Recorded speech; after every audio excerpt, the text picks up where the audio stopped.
प्रिय विद्यार्थियों, एक बार फिर से मैं डॉक्टर लोकेंद्र कुमार श्री गोविंद गुरु राजकीय महाविद्यालय बांसवाड़ा के यूट्यूब चैनल अंतर्गत आपका हार्दिक स्वागत और अभिनंदन करता हूं।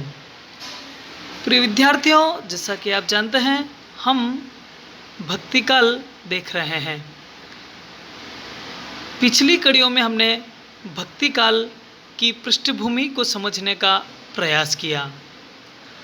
आज हम सगुण भक्ति अंतर्गत राम भक्ति काव्य धारा को समझने का यत्न करेंगे। राम अवतारी देवता हैं, हम सभी के आराध्य देव हैं। भारतीय जनमानस राममय है और पूर्व से पश्चिम, उत्तर से दक्षिण, यहाँ तक कि संपूर्ण विश्व में भगवान राम की पूजा की जाती है। अनेक स्थानों पर खुदाई में राम भक्ति के प्रमाण मिले हैं। हम सभी जानते हैं कि यहाँ जिन राम की चर्चा होती है वे दशरथ पुत्र राम हैं, जो अयोध्या के राजा हैं। राम को अवतारी देवता स्वीकार किया गया है। राम ने पृथ्वी पर जन्म लिया। मूलतः वे भगवान विष्णु का रूप हैं। भगवान विष्णु ने नर रूप धारण करके पृथ्वी पर जन्म लिया और यहाँ पर धरती पर जो प्रजा के कष्ट हैं उन्हें दूर करने का प्रयास किया। हम देखते हैं कि जब सतयुग है और सतयुग में जब राम का अवतरण होता है, उस समय असुर वृत्तियाँ या राक्षस वृत्तियों का बोलबाला था। ऐसे में भगवान विष्णु ने मानव रूप धारण करके आतताइयों का अंत किया व प्रजा के दुखों का शमन किया। इस तरह हम देखते हैं कि भगवान श्री राम हैं, वह दुष्ट दलन करता है और उनको अपने भक्तों से बहुत प्रेम है। राम जब पृथ्वी पर अवतरित होते हैं तो फिर वे अपना देवत्व छोड़ते हैं और सामान्य जन की भांति जीवन यापित करते हैं। राम एक ऐसे प्रजावत्सल सम्राट हैं जो संपूर्ण प्रजा को अपनी संतान के रूप में देखते हैं। जब राम की चर्चा होती है तो हम उसके उत्स को देखते हैं। प्रिय विद्यार्थियों, राम के विषय में जो जानकारी मिलती है उनमें आदि कवि महर्षि वाल्मीकि रचित महाग्रंथ रामायण उसका मूल स्रोत ठहरता है। तत्पश्चात हम देखते हैं अनेक विद्वज्जनों ने राम को अपना आदर्श मानते हुए रामायण की रचना की। जैसे बंगाल में हम देखें तो कृतिवास रामायण है, उसी तरह तेलुगु में हम देखें तो रंग रामायण है, उसी तरह तमिल में हम देखें तो कंब रामायण है, मराठी में भावार्थ रामायण है। ये राम के चरित्र को लेकर विभिन्न रामायण रचना की गई है। जैन एवं बौद्ध ग्रंथों में भी राम का उल्लेख है। जैन ग्रंथ पौंचर्यु राम कथा को लेकर के ही रचित है। राम की जब चर्चा करते हैं तो राम शील, शक्ति एवं सौंदर्य के स्वामी हैं। राम एक ऐसे अवतारी पुरुष हैं जो अपने शील से सबको आकर्षित करते हैं। राम आदर्शवाद का प्रमुख उदाहरण है। राम ने अपने युग में तात्कालीन परिस्थितियों को देख करके विभिन्न आदर्श स्थापित किए। आज जो राम राज्य की चर्चा की जाती है वह उन्हीं आदर्शों को परिपाक करने की चर्चा की जाती है।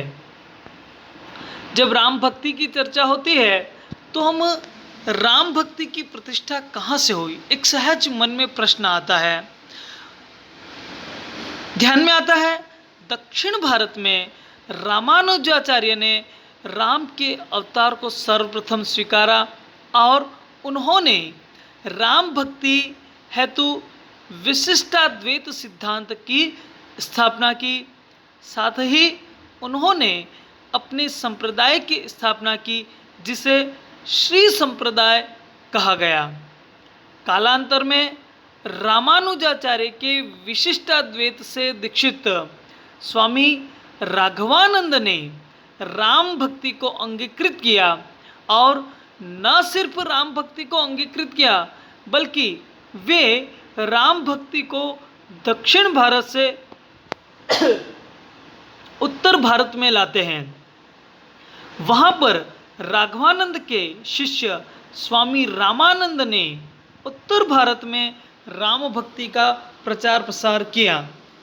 यहाँ बहुत से विद्यार्थी भ्रमित हो जाते हैं, तो वास्तविकता यही है कि दक्षिण से उत्तर में राम भक्ति लाने का श्रेय राघवानंद जी को है और राम भक्ति को सर्वसुलभ करवाने का प्रचार प्रसार करने का श्रेय रामानंद को है। रामानंद ने भक्ति के द्वार सभी के लिए खोल दिए। उनसे पूर्व भक्ति पर एक वर्ग विशेष का अधिकार था, लेकिन रामानंद ने भक्ति के लिए किसी भी प्रकार का भेदभाव नहीं किया। उनके 12 शिष्यों में सभी जातियों के शिष्य थे। जब राम भक्ति की चर्चा होती है तो राम भक्ति को लेकर के प्रमुख जो ग्रंथों की रचना हुई उनमें हम देखते हैं तो स्वामी रामानंद ने ही रामावत संप्रदाय की स्थापना की। उनके 12 शिष्य थे जिनमें कबीर, पीपा, धन्ना, सेन, सुरसूर्यानंद, नरहरियानंद आदि प्रमुख थे। इन 12 शिष्यों को हम देखते हैं तो ध्यान में आता है कि जहाँ पर कुछ शिष्य सगुण मत को स्वीकार करते हैं तो कुछ शिष्य कबीर जैसे निर्गुण मत को स्वीकार करते हैं। लेकिन रामानंद ने सिर्फ राम नाम प्रदान किया। उन्होंने अपने शिष्यों पर कोई ऐसा दबाव नहीं बनाया कि उन्हें राम के सगुण रूप को ही स्वीकार करना होगा।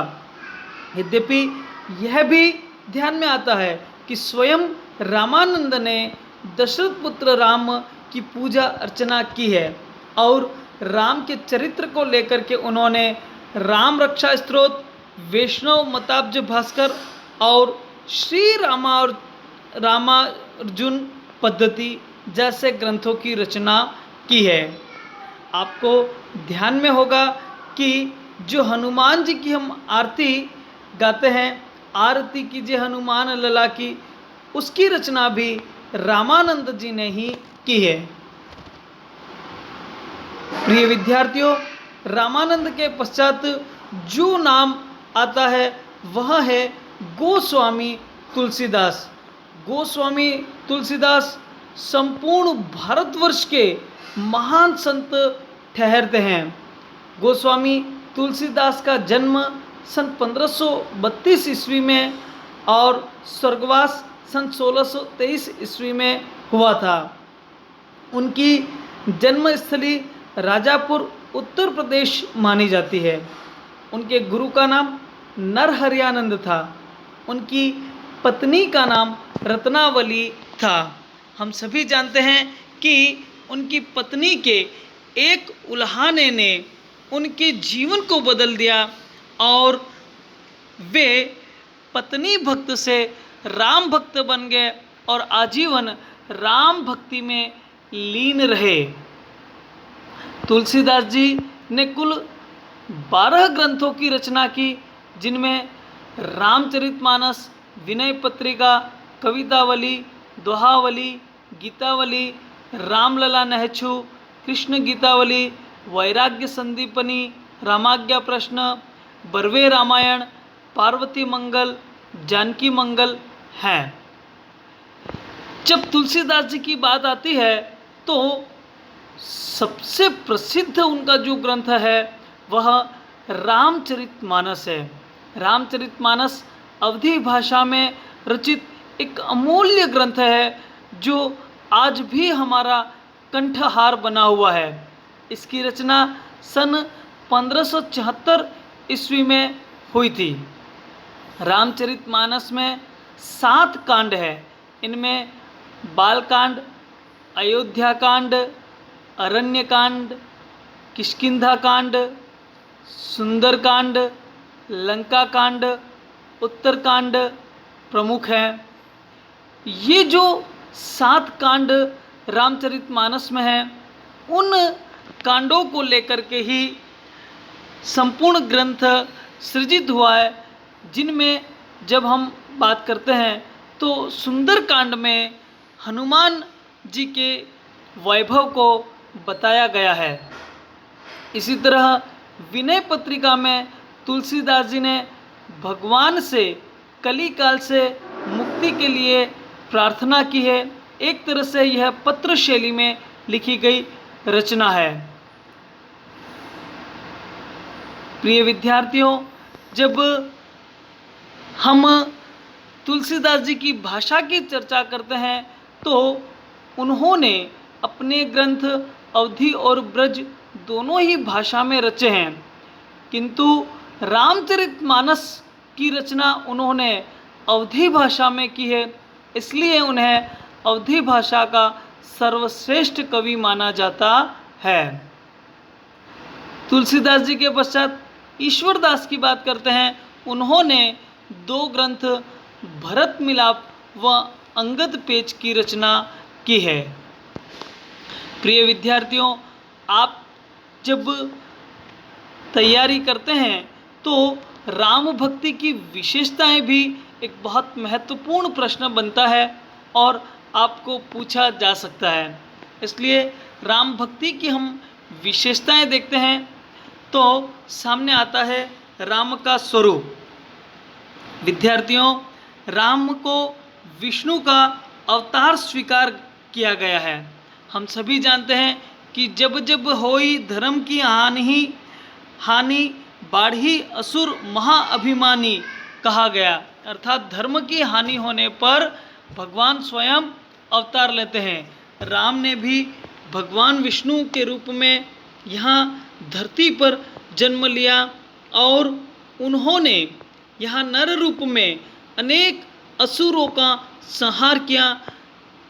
उनकी जो संपूर्ण विश्व भर, संपूर्ण जनमानस में और सदियों सदियों से जो ख्याति है वह लंका के अधिपति रावण का संहार करने से है। राम पापों का विनाश करते हैं और धर्म की रक्षा करते हैं।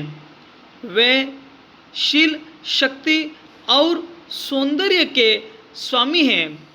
उन्होंने जो दलित, जो पतित वर्ग था, उनका उद्धार किया और सबको समरूप देख करके सबको समानता के द्वार पर ला करके खड़ा कर दिया। आज तक राम भक्ति की जो विशेष चर्चा होती है, आज इतना जनमानस राम को अपना आराध्य स्वीकार करता है, उसके पीछे यही कारण है उनकी प्रजावत्सलता। उन्होंने सभी को समरूप में देखा। राम भक्ति की जब बात करते हैं तो सामने आता है दास्य भाव। तुलसीदास जी की जब चर्चा करते हैं तो तुलसीदास जी ने स्वयं को दास कहा है और सेवक सेव्य भाव को स्वीकार किया है। राम भक्ति में राम या परमात्मा को स्वामी कहा गया है और भक्त स्वयं को दास मानता है। फिर हम देखते हैं समन्वयवादी दृष्टिकोण। जब भक्ति काल में राम भक्ति के ग्रंथों की रचना की गई तब हम देखते हैं कि समाज की स्थिति बहुत बुरी थी। समाज कई सामाजिक कुरीतियों और बंधनों में जकड़ा हुआ था। यहाँ पर अनेक प्रकार के द्वंद्व या झगड़े थे। राजा और प्रजा का झगड़ा था, नर और नारी का झगड़ा था, सगुण और निर्गुण का झगड़ा था, शैव और वैष्णव का झगड़ा था। ऐसे माहौल में तुलसीदास जी ने समन्वय पर बल दिया। उन्होंने राजा प्रजा, भाई भाई, प्रजा और राजा के साथ ही सगुण निर्गुण शैव वैष्णव आदि के समन्वय पर बल दिया। उन्होंने मध्यम मार्ग को स्वीकार किया है। राम के समय में ही शैव और वैष्णव का झगड़ा था तो स्वयं राम के मुख से कहलवाया कि शिवद्रोही मम दास कहावा। इस प्रकार हम देखते हैं राम भक्ति में समन्वयवादी दृष्टिकोण देखने को मिलता है। लोक कल्याण की भावना। संपूर्ण भक्ति काल हम देखते हैं तो इस समय रामचंद्र जी शुक्ल के शब्दों में निराशा या हताशा की भावना थी और जो मानव मन था बिल्कुल कमज़ोर हो चुका था। मानव के पास में कुछ करने को नहीं था और ऐसे निराशा के माहौल में भक्त कवियों ने समाज को पुनः जागृत करने का बीड़ा उठाया और लोक कल्याण की भावना से सरोबार यह राम साहित्य रचना की। राम साहित्य में हम देखते हैं तो संपूर्ण काव्यों में राम है वह लोक रक्षक हैं और उन्होंने जो अस्पृश्यता, जो ऊंच नीच जैसी कुरीतियाँ थी उनका विरोध किया और संपूर्ण समाज को एक भावधारा पर लाने का प्रयास किया। राम स्वयं आदर्श स्थापित करते हैं। उन्होंने अपने भाई के लिए 14 वर्ष का वनवास स्वीकार करके एक आदर्श प्रस्तुत किया। सीता ने एक पत्नी का आदर्श प्रस्तुत किया। दशरथ ने पिता का आदर्श प्रस्तुत किया। भरत ने भाई का आदर्श प्रस्तुत किया। इस प्रकार हम देखते हैं संपूर्ण रामायण में आदर्शों की स्थापना के साथ ही जन कल्याण करने का कार्य किया ताकि प्रजा भी इस प्रकार का आचरण करे कि समाज में जो द्वेष है वह समाप्त हो।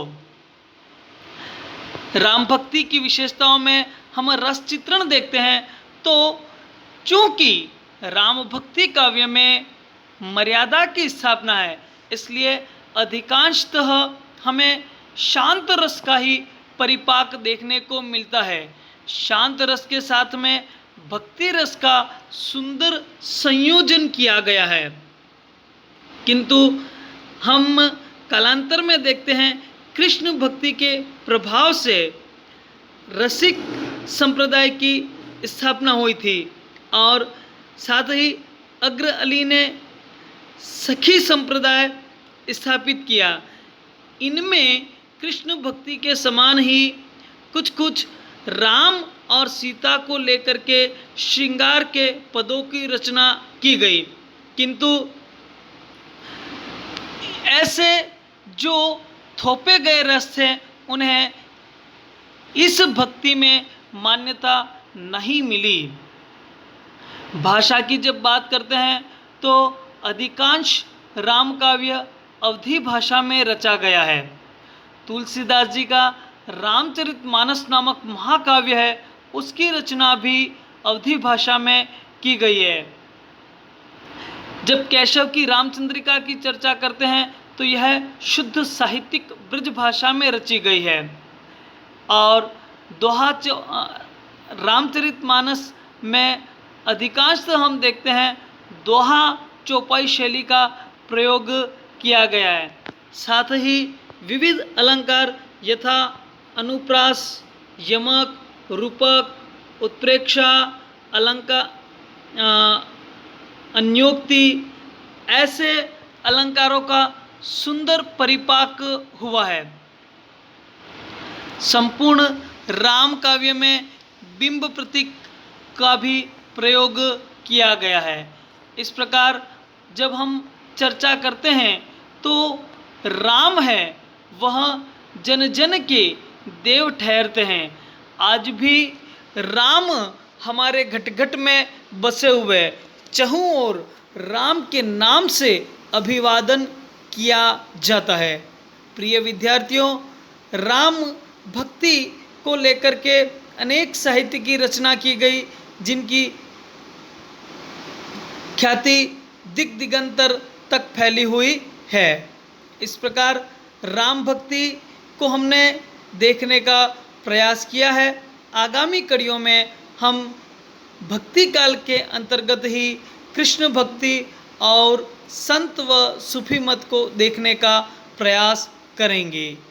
धन्यवाद।